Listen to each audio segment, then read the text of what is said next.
উত্তর চব্বিশ পরগনার বসিরহাট মহকুমার 2022 সালে 29শে নভেম্বর সুন্দরবন সফরে এসেছিলেন রাজ্যের প্রশাসনিক প্রধান মমতা বন্দ্যোপাধ্যায়। একদিকে পর্যটন শিল্পকে ঢালা ও সাজার কথা বলে সফর শুরু করেছিলেন, তার কাজ শুরু হয়েছে। তারপর তিনি টাকি ইছামতি নদীতে লঞ্চে ভ্রমণ করতে গিয়ে হাসনাবাদ গ্রাম পঞ্চায়েতে খা পুকুরে গৃহবধূ নমিতা মণ্ডলের বাড়িতে কচু, ওল ও ট্যাংরা মাছ খেয়ে ছিলেন মুখ্যমন্ত্রী। অসহায় ওই গৃহবধূর কিছুই ছিল না। তারপর সরকারি প্রকল্পে রেশন কার্ড, স্বাস্থ্যসাথী কার্ড, বাংলা আবাস যোজনার ঘর, একাধিক প্রকল্পের সুবিধা পেলেও লক্ষ্মীর ভাণ্ডার থেকে বঞ্চিত রয়েছেন তিনি। কিন্তু বছর গড়িয়ে গেলেও বছর 45-এর নমিতা মণ্ডল আজও লক্ষ্মীর ভাণ্ডার পায়নি। গত এক বছরে 3 বার দুয়ারে সরকার প্রকল্পে গিয়ে উপযুক্ত নথিপত্র দিল, আজও পর্যন্ত লক্ষ্মীর ভাণ্ডার প্রকল্প থেকে বঞ্চিত রয়েছে গৃহবধূ। এই নিয়ে একরাশ অভিমান জমিয়ে একরাশ ক্ষোভ উগরে দিলেন। ভোট আসে, ভোট যায়। এবার পঞ্চায়েত ভোট দলের পরিবর্তন হয়েছে। হাসনাবাদ গ্রাম পঞ্চায়েতের বিজেপি দখল করেছে।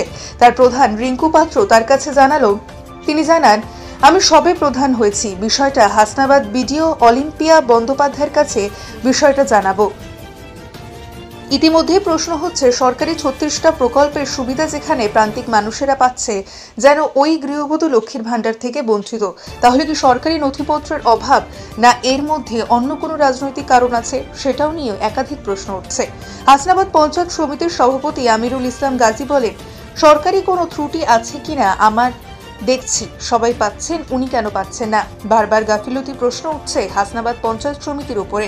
কেনই উপযুক্ত নথিপত্র থাকা সত্ত্বেও ওই গৃহবধূ লক্ষ্মী ভাণ্ডার পাচ্ছে না? হাসনাবাদ থেকে তারপরে বাড়ি ছিলাম, আমার আর বাইরে বেরোতে দিল না। আসলো, এসে বসলো, বসে জিজ্ঞাসা করলো যে তোমাদের খাওয়া দাওয়া হয়ে গেছে? আমরা বললাম যে না, আমরা এখনো খাইনি, আপনি আসার অপেক্ষায় আমরা দেখার জন্য খাওয়া দাওয়া করিনি। তা আপনি খাবেন? তা বলছে হ্যাঁ খাবো। তাই ভাত দিলাম আর ওই ওল আর ট্যাংরা মাছ রান্না করছিলাম, সেই তরকারি। খাওয়া দাওয়া করলো। খাওয়া দাওয়ার পরে সব বৃত্তান্ত বললাম যে আমাদের এই সমস্যা, জলের প্রবলেম, রাস্তা, স্কুল নেই গ্রামে ভালো, তারপরে ওই স্বাস্থ্যকেন্দ্রও ভালো নেই বললাম। তা বললো ঠিক আছে, সব পরপর হবে, একসঙ্গে তো সব হবে না। এই বলে আধা ঘন্টা বসে থাকলো। সবার সমস্যা, আরও বিভিন্ন যারা ছিল তারা সব সমস্যার কথা বলল। তাদের কিছু কিছু মানুষের হয়েছে সমস্যার সমাধান। এই অবস্থায় তারপর থাকার পরে খাওয়া দাওয়া করলো, করে চলে গেলেন উনি। বলেছিল যে পরপর দেওয়া হবে, ঘরটার ইনকোয়ারি করা হবে, তোমার ঘর নেই। আমি বলছিলাম যে আমার ঘর দোর নেই, আমি খুব অসহায়, একা, স্বামী ছেড়ে দিয়েছে, স্বামী থাকে না সঙ্গে, ছেলে থাকে না সঙ্গে, সব কথা বলেছি। বলার পরে বলল ঠিক আছে। আমি বললাম মায়ের বাড়ি থাকি, আমি তামিলনাড়ু কাজ করি, বছরে 1-8 বার আসি, ইলেকশনের সময় আসি, সব কিছু বললো ঠিক আছে, কোনো চিন্তা করো না, যদি কোনো সমস্যা হয় তাহলে বিডিও অফিসে জানিও, তারা বলবে সেসব। তো কতবার তো জানালাম লক্ষ্মীর ভাণ্ডারের জন্য, হলো না। তারপর বন্যে বুড়ো হয়ে গিয়েছিল আমার, এখান থেকে তো সব জল হয়ে গিয়েছিল, তার জন্য টাকা পয়সাও আমি কিছু পাইনি, কোনো সরকারি সুযোগ সুবিধা আমি এখনো পর্যন্ত কিছু পাইনি। হ্যাঁ, সবাই জানে, জানিয়েছি, বললো 20,000 টাকা ঢুকবে, আমফামে ঢুকবে বলে কাগজপত্র সব।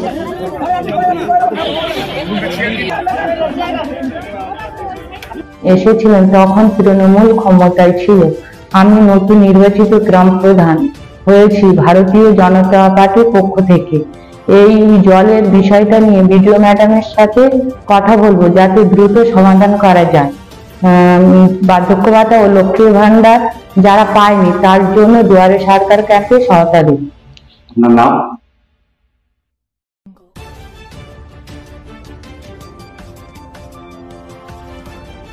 বিষয়টা তো যুক্তিযুক্ত না, মানে এমন কেউ নেই কি বিজেপি, কি সিপিএম, কি কংগ্রেস, সবার বাড়িতে লক্ষ্মীর ভাণ্ডার।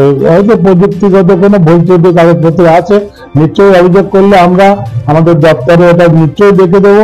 আর আপনি যখন বলছেন আমরা সরজমিন তদন্ত করে তা যাতে লক্ষ্মী ভাণ্ডার পেতে পারে সে ব্যবস্থা করবো, এবং মানুষের আরো যে প্রয়োজনীয় পরিষেবা সেগুলো আমরা গভর্নমেন্টের মাধ্যমে, পঞ্চায়েত সমিতির মাধ্যমে দিয়ে দেবো।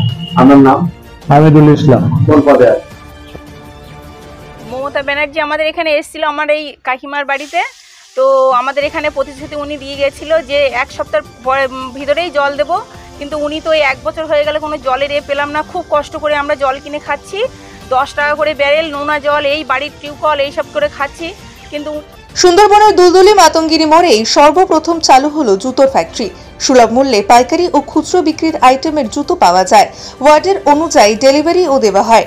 যোগাযোগ করুন 7002296683 এই নম্বরে। ফেসবুকে সব তো ওই ছবি কথা বলতে মিডিয়া এসেছিল, ছবি তুলে নিয়ে গেছে। ওই যে স্কুলটা 2 তলা হয়েছে ওই নদীর ধারে।